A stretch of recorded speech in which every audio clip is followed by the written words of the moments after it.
आज के इस वीडियो में मैं बात करने वाला हूँ पक्षियों के राजा गरुड़ के बारे में, जिसे बौद्ध धर्म में सुपर्ण के नाम से भी जाना जाता है। बौद्ध धर्म में जिसकी बहुत मान्यता है। गरुड़ का उल्लेख बौद्ध धर्म के अलावा हिंदू धर्म में भी खूब किया जाता है। और आज के इस वीडियो में जो जानकारी मैं आप लोगों को देने वाला हूँ, वो जानकारी मैंने बौद्ध धर्म के तिब्बती बौद्ध ग्रंथों से ली है। गरुड़ या विष्णु के संबंध में तिब्बती ग्रंथों में जो कथा मिलती है, वो मैं आप लोगों के सामने इस वीडियो के माध्यम से प्रस्तुत करने वाला हूँ। और कुछ जानकारी मैं आप लोगों को ब्राह्मणिक ग्रंथों या हिंदू ग्रंथों के माध्यम से भी देने वाला हूँ। तो आइए वीडियो की शुरुआत करते हैं। तो वीडियो की शुरुआत यहाँ से करेंगे। तिब्बतियन बौद्ध ग्रंथों में गरुड़ की कहानी। बौद्ध कथाओं में गरुड़ को एक विशाल पक्षी तथा सभी पक्षियों के राजा के रूप में वर्णित किया गया है, जिसका दूसरा नाम सुपर्ण या पाली भाषा में सुपन्नो है। और यह आपको ध्यान रखना है।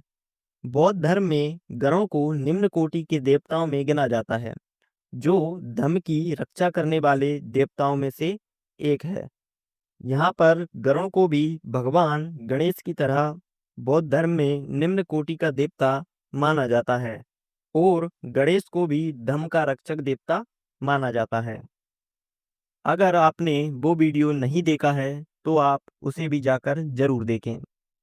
गरुड़ को एक ऐसा विशाल पक्षी माना जाता है जो अपना आकार बदलने में भी सक्षम है।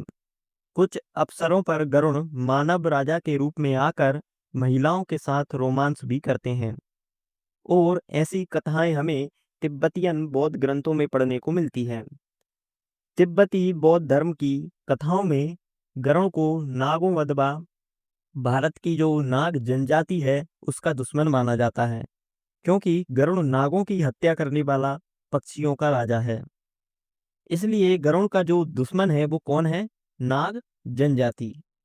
अब यहाँ पर हमें यह बात बहुत दिमाग लगाकर समझना पड़ेगी कि यह कथा कथा ही नहीं है, बल्कि इसके पीछे एक बहुत बड़ा रहस्य छुपा है। और उस रहस्य को हमें बहुत गहराई से समझना पड़ेगा। नाग जाति के लोग कौन हैं? भारतीय लोग हैं। और इन्हें अपना दुश्मन कौन मानता है? गरुड़ को मानने वाले लोग।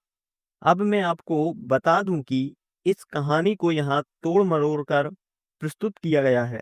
और यहाँ पक्षी की बात इसलिए कर दी गई है ताकि आम लोग इसे समझ ना पाएं।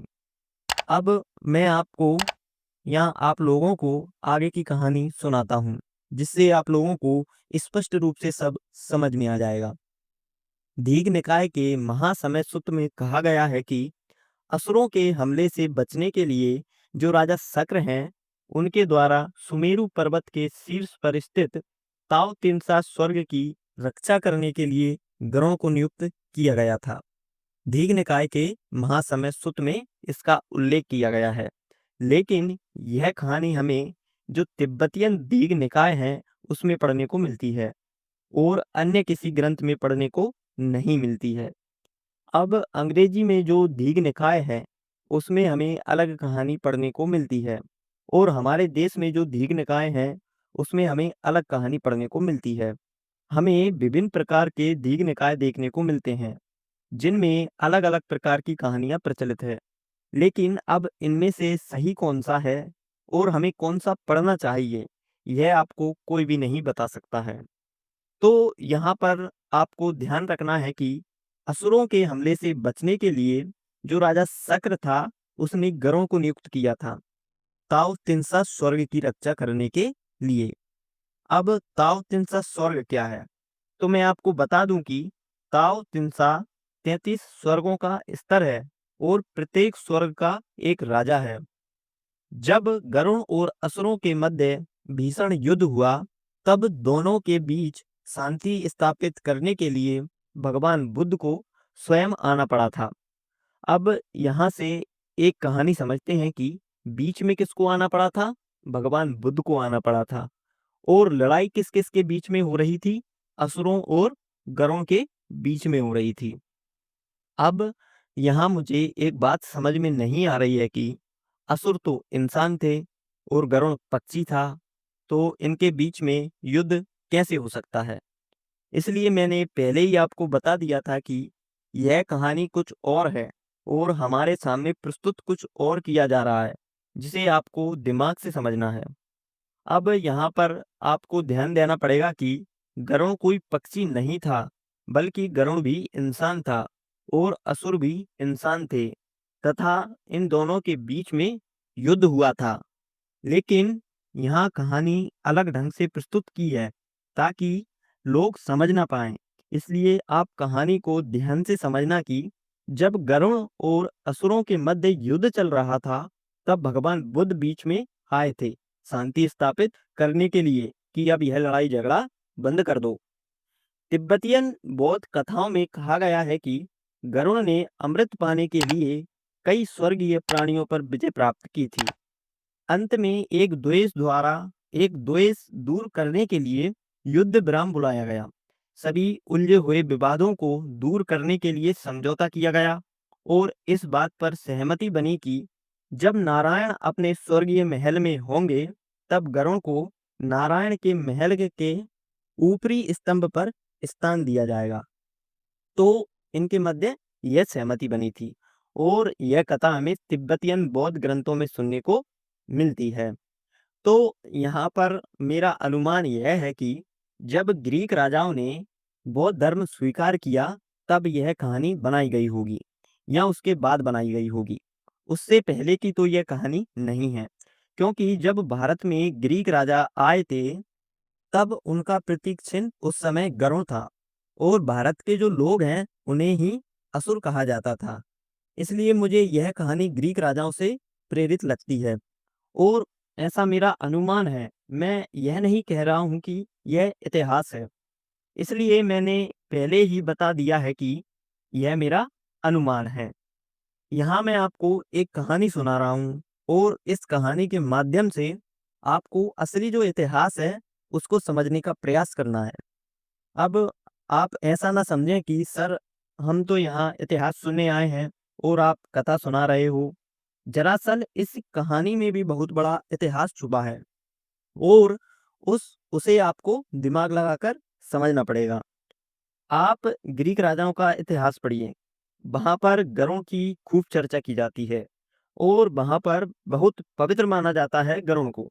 यहाँ तक कि गरुड़ को प्रतीक चिन्ह के रूप में भी कई ग्रीक राजाओं ने इसका प्रयोग किया था।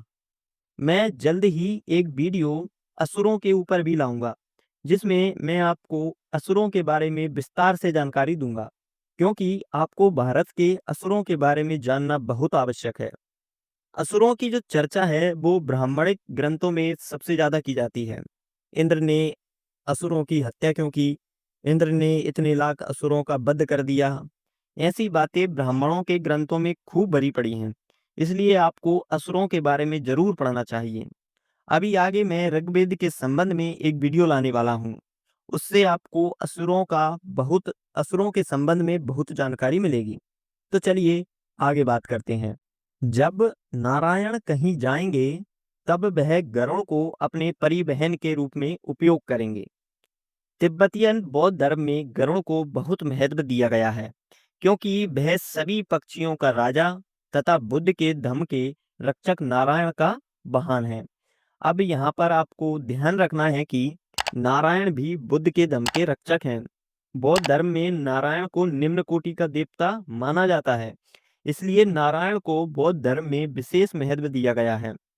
भारत के अलावा जितने भी बौद्ध देश हैं, उन सभी में गरुड़ को किसी न किसी प्रकार से महत्व दिया गया है।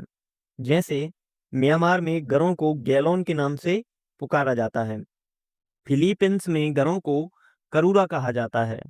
मंगोलिया में गरों को खान कहा जाता है और खान शब्द को आपको ध्यान से समझना है। ये कोई ईसाई, मुस्लिम, हिंदू शब्द नहीं है, बल्कि यह भी एक बौद्ध शब्द है और इसके बारे में विस्तार से जानकारी में एक विशेष वीडियो बनाकर देने वाला हूँ। थाईलैंड में गरुड़ को राष्ट्रीय प्रतीक के तौर पर प्रयोग किया गया है। इंडोनेशिया में गरुड़ को राष्ट्रीय प्रतीक के रूप में प्रयोग किया गया है, जिसे गरुड़ पंचशील कहा जाता है। अब जब भारत के लोग थाईलैंड घूमने जाते हैं तो वहां पर उन्हें गरुड़ के जो प्रतीक हैं वो दिखाई देते हैं। तो उनके दिमाग में यह भ्रम पैदा हो जाता है कि यह तो भगवान विष्णु का वाहन है। लेकिन इसके पीछे क्या इतिहास है वो लोग यह जानते ही नहीं है, क्योंकि इसको समझने के लिए वास्तविक जो इतिहास है उसकी जानकारी होना बहुत आवश्यक है। या फिर दोनों धर्मों के ग्रंथों अर्थात हिंदू धर्म के ग्रंथ और बौद्ध धर्म के ग्रंथों को पढ़ना बहुत आवश्यक है। गरुड़ को ब्राह्मण धर्म में भी बहुत महत्व दिया जाता है। महाभारत में गरुड़ के जन्म और कर्मों की कहानी बताई गई है। तो अब यहाँ से बात करेंगे बहुत ही अच्छी और महत्वपूर्ण कहानी की, क्योंकि यह कहानी हमें बौद्ध धर्म में नहीं मिलती है बल्कि ब्राह्मणिक धर्म में मिलती है, या फिर आज का जो हिंदू धर्म है उसमें मिलती है, जो कि इस प्रकार है। गरुड़ के पिता ऋषि कश्यप थे। ऋषि कश्यप की दो पत्नियां बिंता और कद्रु थी, जिन्हें प्रजापति दक्ष की पुत्रियां माना जाता है। ऋषि कश्यप ने पत्नियों की विनती पर उनकी इच्छाएं पूरी की। ऋषि कश्यप की पत्नी बिंता ने दो पुत्रों की कामना की, परंतु कद्रु ने 1000 नागों को अपने पुत्र के रूप में मांगा। यह आपको ध्यान रखना है। ऋषि कश्यप की दोनों पत्नियों ने अंडे दिए।